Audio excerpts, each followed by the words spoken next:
180일 성경 통독, 성경 통독을 위한 주제 강의, 오늘 잠언, 전도서, 아가서 함께 같이 살펴보도록 하겠습니다. 먼저 잠언서를 보면 우리가 잠언서를 보기 전에 우리가 잠언, 전도서, 아가서, 욥기, 이것을 우리가 지혜 문학이라고 이야기하는데요. 이 지혜 문학이라고 하는 부분이지만 또 그 안에서 내용이 또 갈라져요. 그 부분은 나중에 뒤에서 보고 저희가 잠언이라고 하는 부분을 먼저 보면 한자적인 의미는 이 잠언이라고 하는 것은 바늘로 찌른다라는 의미를 가지고 있어요. 히브리어로는 이 마샬인데요. 이 마샬이라고 하는 것은 경고라는 의미예요. 그래서 인생의 지혜를 짧고 비유적인 이 문장 안에 담아내는 이런 특징이 있어요. 그래서 굉장히 짧죠. 근데 중요한 것은 뭐냐면 배경이나 상황의 설명이 없어요. 그럼 너무 길어지니까 우리가 이런 배경이 없어요. 우리가 사자성어 이렇게 보면 한자에 우리가 사자성어 같은 게 많잖아요. 근데 그 사자성어에는 배경이라는 게 있어요. 또 상황이라는 게 있어요. 그러다 보니까 이게 뭘 말하려고 하는지가 분명해져요. 근데 이 잠언에는 이러한 배경이나 상황을 생략했어요.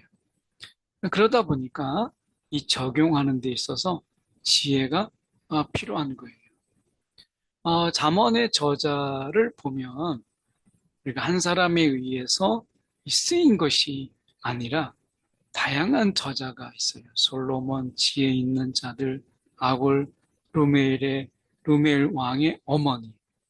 이런 자들을 통해서 우리가 인생의 지혜, 이 인생의 지혜를 우리가 담아내고 있다. 인생의 지혜를 그런 의미에서 우리가 잠언이라고 볼 수 있는데 이 잠언의 주제라고 하는 것이 참 재밌어요. 그것은 뭐냐면 비신자들도 공감할 만한 이런 주제들을 다루고 있죠. 그래서 우리가 교회 나오면 성경을 어디부터 읽을까요? 라고 우리가 묻는 분들이 있습니다.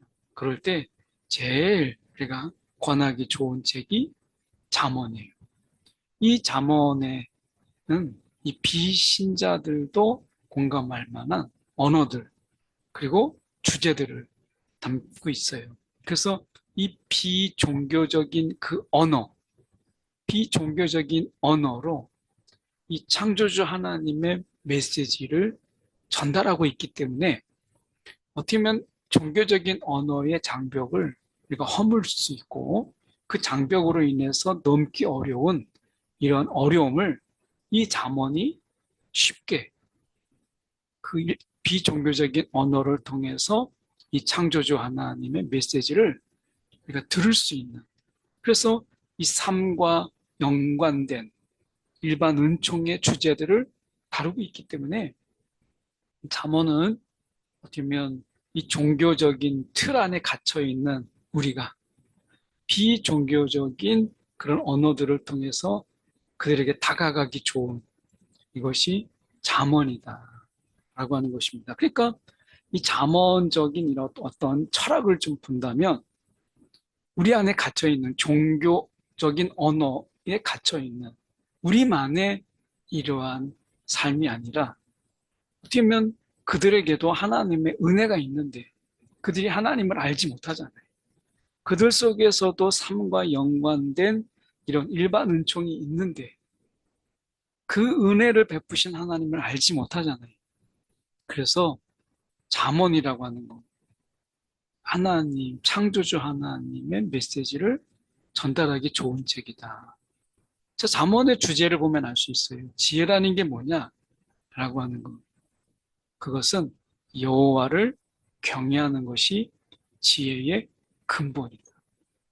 세상에서는 이야기할 때 이 지혜라고 하는 것은 축적된 지식 속에서 우리가 쌓여진 지식 속에서 만들어진 그리고 그 통찰을 통해서 얻게 된 지혜잖아요.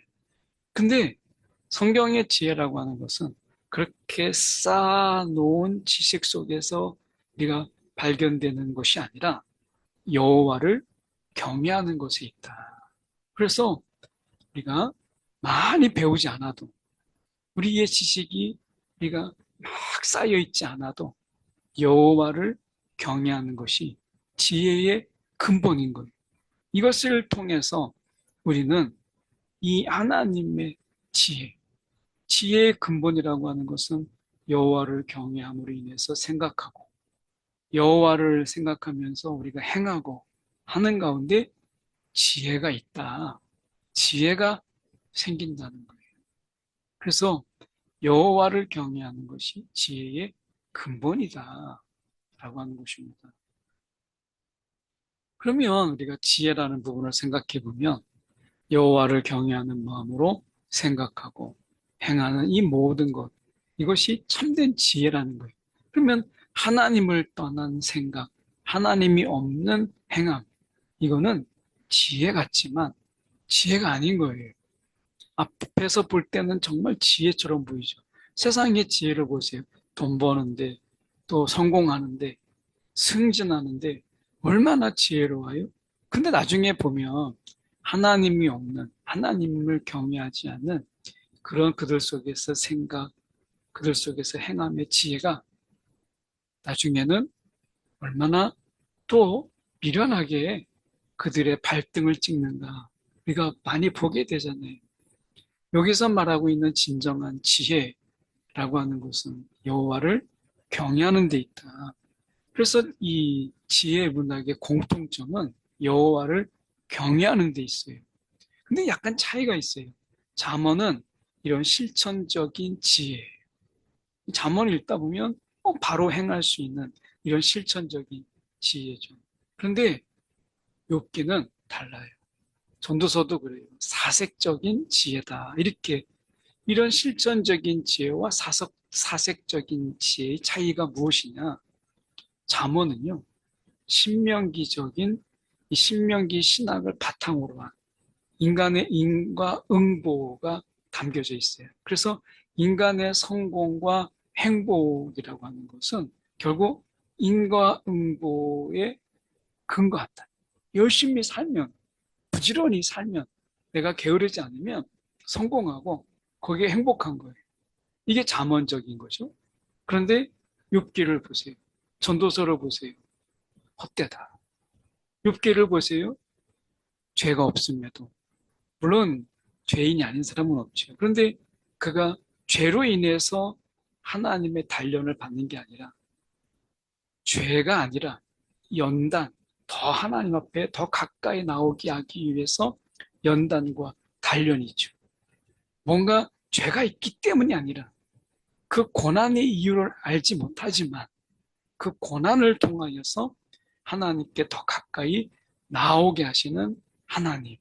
이게 욥기잖아요. 그러니까 우리가 어떤 고난이 있을 때 내 죄 때문인가? 라고 하는 이런 단편적인 인과응보적인 생각을 깨는 게 욥기잖아요. 이런 의미에서 잠언은 다분히 신명기적인 이러한 실천적인 지혜, 인과응보적이죠. 욥기와 전도서는 지극히 사색적이다. 이런 차이가 있어요. 부유해지고 싶다면 우리가 잠언서 6장 6절처럼 개미처럼 성실하고 근면하면 돼요. 이게 잠언서죠. 단순하죠. 우리가 바로 행하게 하는 것이죠. 실천적이죠. 그래서 근데 전도서와 욥기는 전통적인 이런 인과응보, 신명기적인 이러한 신학에 문제 제기를 하죠. 성실하게 노동한다고 반드시 부자가 되나요? 열심히 막 전도한다고 교회가 부흥하나요? 아니거든요. 게으르다고 반드시 거지가 되지 않아요. 그런 의미에서 우리는 어떤 인과응보적인 사상에서 벗어나게 하는 이런 전도서와 욥기를 보게 돼요. 그래서 우리는 함부로 이게 재단할 수 없다. 결국 하나님을 어느 순간에든지 경외하는 것이 지혜다라고 하는 것을 말씀하고 있는 것이죠. 자, 잠언의 해석을 보면 이게 쉽지가 않아요. 잠언에 있는 말씀 가운데 이 문자적으로 실천할 때 문제가 될 수 있는 내용이 많아요. 예를 들면 아마 읽다가 아마 우리가 깨닫게 되셨을 거예요. 13장 24절. 매를 아끼는 자는 그의 자식을 미워합니다. 이 배경과 상황이 생략되어 있기 때문에 이것을 적용하는 데 있어서는 지혜가 필요한 거예요. 분명히 여기에 맞는 배경, 여기에 어울리는 상황이 분명히 있었을 거예요. 근데 이게 생략돼 있잖아요. 그렇기 때문에 무조건 이것을 바로 적용하는 데 있어서는 문제가 돼요. 잘못하면 이 시대에 아동폭력이 되는 것이죠. 그래서 이런 것을 쓸 때 이것은 적어도 어떤 의미겠어요? 아이를 책망하고 훈육하는 데 있어서 우리가 그것을 아끼지 마라. 적용의 지혜가 필요하다라고 하는 거예요. 그러니까 생각해 보세요. 자녀를 노엽게 하지 말라라는 말씀과 같이 놓고 봐야 될 말씀이잖아요.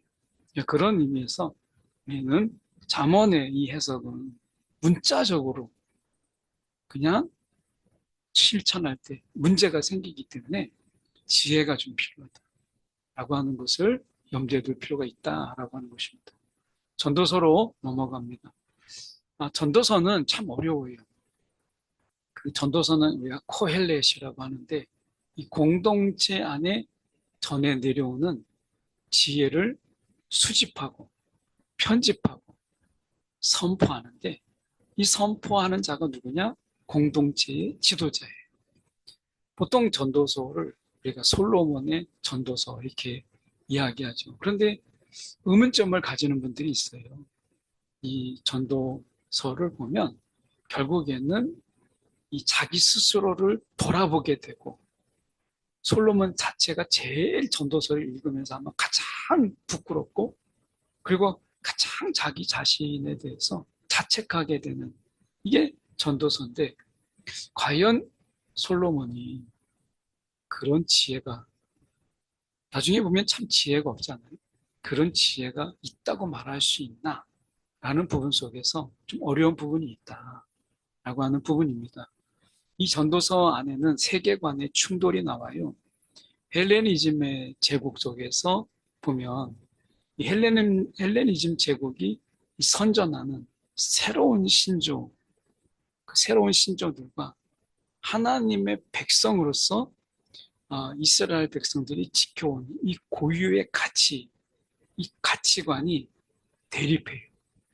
그래서 이 헬레니즘 제국이 선전한 이 새로운 신조들, 그 속에서 이스라엘 백성들이 계속해서 지켜왔던 고유한 가치관이 대립합니다. 대표적인 게 전도서 3장 21절이 인생들의 혼은 위로 올라가고 짐승의 혼은 아래 곧 땅으로 내려간다. 여기서 보면 이 혼은 우리가 영을 이야기하는 거죠. 그래서 짐승은 영이 없기 때문에 혼으로 통일시킨 것인데 자, 인생들의 이 영은 위로 올라가요. 근데 짐승의 혼은 아래로 내려간다. 이게 히브리인들의 사고 방식이 아니에요. 그 성경적인 지식이 아니라 이건 헬레니즘입니다. 헬레니즘은 그래서 이 헬레니즘의 패러다임을 보면 영육 이원론 또는 성속 이원론이라고 이야기해요. 다시 말하면 영과 육, 성과 속을 완전히 나누는 거죠. 그러니까 현실 속에서 우리가 부름받은 그대로 하나님의 기쁨이 되는 것. 현실은 속한 거예요. 속에 거룩하지 않아요. 근데 하나님의 이 나라, 또 하나님이 다스리는 것은 거룩한 것이죠. 그래서 현실 속에서 현실을 부정하는 거예요. 이 세상의 삶은 속한 거예요. 세상에 속된 곳이에요. 그래서 우리는 이러한 마인드로 교회와 세상을 구분하죠. 교회 안에 있으면 거룩하고, 내가 교회 안에서 놀더라도 교회는 거룩한 것이고, 세상에서는 열심히 살아도, 주님의 뜻대로 살아도 그것은 속된 거예요. 이렇게 나누잖아요. 그러니까 이런 것은 헬레니즘적인 부분이에요. 이것을 벗어나지 못하는, 우리는 이 부분에서 많이 벗어나지 못하고 있어요. 그래서 헬레니즘에서는 몸이 천한 거예요. 영은 귀한 것이고. 그런데 사도 바울은 로마서에서 바울은 이야기하죠. 거룩한 산 제물로, 너희 몸을 거룩한 산 제물로 드리라, 바치라, 이렇게 이야기하잖아요. 이거는 헬레니즘의 부분에서 깨는 것이거든요. 영은 거룩한 거고 육은 속한 것이에요. 그래서 더러운 것이에요. 그런데 몸을 거룩한 산제물로 드리라 라고 하는 것은 이 헬레니즘을 깨는 것이거든요. 그런 의미에서 이 전도서는 이런 헬레니즘과 그리고 성경의 히브리인적인 어떤 사고가 충돌해요. 그래서 전도서에서 우리가 봐야 될 것은 이 현실, 하나님의 다스리는, 하나님의 통치가 있는 곳이잖아요. 이 세상 속에서 부름받은 그대로 하나님의 기쁨이 되는 삶을 사는 것.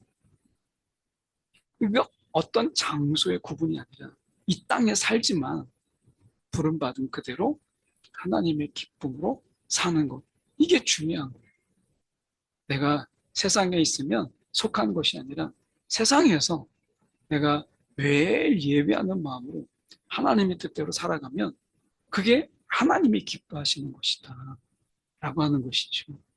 이것을 우리가 구분해서 내가 세상에 있으면 내가 지금 우리가 수요예배를 본다면 수요예배 때 예배를 드리고 있으면 내가 거룩한 것이고 세상에서 일이 늦게 끝나서 막 세상 일을 감당하고 있어요. 근데 정말 주님을 경배하는 마음으로 나에게 하나님이 나에게 주신 달란트를 정말 발휘하면서 신실하게 살아간다고 했을 때 그것을 속되다고 우리가 어떻게 말할 수 있어요? 이런 의미에서 전도서는 이런 헬레니즘을 깬다라고 하는 것을 우리가 기억할 필요가 있어요. 그래서 영과 육을 이분법으로 우리가 나누고 편리한 대로 취하는 것은 거룩을 사는 사람의 모습이 아니에요. 결국 전도서가 말하려고 하는 것은 하나님이 원하시는 것을 분별하고 그분의 뜻대로 신실하게 살아가기 위해서 일상의 분투를 멈추지 않는 지혜. 이게 전도서가 이야기하고 있는 것이거든요. 그래서 일상의 삶 속에서 우리가 하나님의 뜻대로 신실하게 살아가기 위해서 우리가 분투하는 거예요. 이게 전도서예요. 그래서 전도서의 지혜는 헛되다. 이 헤베엘이라는 말인데 이 헛되다라는 말 속에서는 무의미, 무익하다 또는 엷은 안개 이런 거예요. 이 전도서에서 이야기하려고 하는 것은 인생의 이야기예요. 붙잡을 수 없어요. 인생에 가는 걸 어떻게 붙잡을 수 있어요? 그런데 끝은 있다. 이게 전도서가 말하고 있는 인생이죠. 붙잡을 수 없잖아요. 시간이 가는 걸 붙잡을 수 없어요. 인생의 흐름을 붙잡을 수 없어요. 그러나 끝은 있다. 그러면 언젠가 인생의 끝이 있다라는 것을 기억한다면 중요한 건 뭐죠? 오늘 자신에게 허락된 하나님의 은혜를 기쁨으로 향유하되 끝에는 하나님 앞에서 인생을 결산할 때가 있음을 기억하는 것. 이게 지혜다. 이렇게 말씀하고 있는 거예요. 그래서요, 헛된 인생 속에서 먼 앞으로 막 10년 후에, 뭐 내년에 이게 아니라 오늘 전도서는 오늘을 신실하게 살아요. 오늘을 바라보게 해요. 내일이 아니라 오늘이요. 자신에게 허락된 하나님의 은혜를 기쁨으로 향유하는. 그리고 하나님의 앞에서 인생을 결산할 때가 있음을 기억하면서 하루하루를 하나님의 뜻에 맞추어서 살아가는 거예요. 이게 전도서예요. 솔로몬은 이 지혜가 없었어요. 역설적으로. 오늘 우리에게 이 지혜를 말하고 있다라고 하는 것을 우리가 기억할 필요가 있죠. 마지막으로 아가서입니다. 아가서는 우리가 시르 하시름이라고 우리가 되어 있어요. 이것은 노래 중에 노래, 가장 아름다운 노래. 이 아가서가 그런 거잖아요. 한자적으로 우리가 아름다운 노래, 가장 아름다운 노래. 이성적인 사랑을 묘사하고 특히 육체적인 어떤 이런 사랑을 묘사하기 때문에 굉장히 어려운 부분이 좀 있죠. 그런데 이 아가서가 말하고 있는 것은 구원해 주시고 언약을 체결함으로 인해서 하나님의 백성을 삼은 그런 6월절, 이 6월절에 이 아가서를 낭독했어요. 언뜻 이해가 되지 않잖아요. 아가서가 6월절에 어울리나? 이런 생각을 우리가 갖잖아요. 아가서 읽다 보면 얼굴이 화끈거릴 때도 많잖아요. 이런 육체적인 이런 부분들의 막 묘사가 정말 우리가 때로는 좀 읽기가 어려운 부분도 있는데 이걸 6월절에 낭독한다? 왜 그랬을까? 하나님과 이스라엘 백성 간의 뜨거운 사랑 이야기로 이것을 비유되었다라고 생각하기 때문에 그래요. 그래서 하나님과 이스라엘 백성 간의 뜨거운 사랑의 이야기다. 이렇게 보기 때문에 6월절에 낭독을 하는 거죠. 초대교회는 아가서의 남성이 예수 그리스도이고 여성은 그리스도의 신부인 교회라고 해석했어요. 그런데 여기서 중요한 것은 이 아가서가 말하고 있는 이런 성, 이 초대교회에서 말하고 있는 이 예수 그리스도와 신부인 교회와의 깊은 사랑, 이것을 우리가 아가서가 초대교회가 말하던 것처럼 우리가 그렇게 보잖아요. 근데 여기서 중요한 것은 성이라고 하는 부분인데 성은 인간에게 허락된 선물이에요. 그리고 이 성이라고 하는 것은 결혼 관계, 그 언약 안에 그 틀 안에서 누려야 되는 것이에요. 결국 하나님의 선물, 정말 그 사랑, 우리가 그리스도와 이 교회 안의 그 사랑, 하나님과 이스라엘 백성의 그 사랑, 그 사랑은 언약 안에서 누려야 된다. 언약을 깨면 안 된다는 거죠. 이것을 강조하는 거예요. 이 성은 언약 안에서의 누림이에요. 오늘 우리가 하나님과 그리고 주님, 우리의 신부 대신 우리가 신랑 대신 예수 그리스도와 신부인 교회가 우리가 사랑하는데 언약 안에서 마음껏 우리가 누리고 즐기는 이 사랑, 이것을 말하는 거예요. 언약을 깨면 안 된다.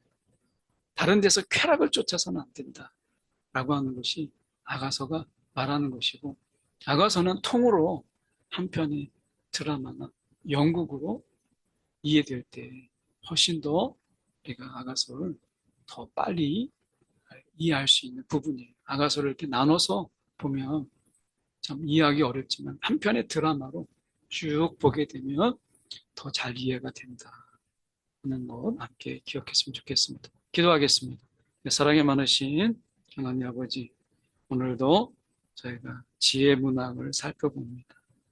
오늘도 하나님 안에서 하나님을 경외하는 것이 진정한 지혜임을 기억하면서 세상의 지식의 축적이 지혜가 될 수 없음을 우리가 잊지 않게 하시고, 오늘도 우리의 주어진 삶 속에서 하나님의 뜻을 분별하며 신실하게 살아가되 마지막이 있음을 기억하며 오늘도 긴장하며 누리되 긴장함이 있는 그런 삶이 우리 가운데 있도록 인도하여 주옵소서. 살아계신 예수 그리스도 이름 받들어 기도드렸나이다. 아멘.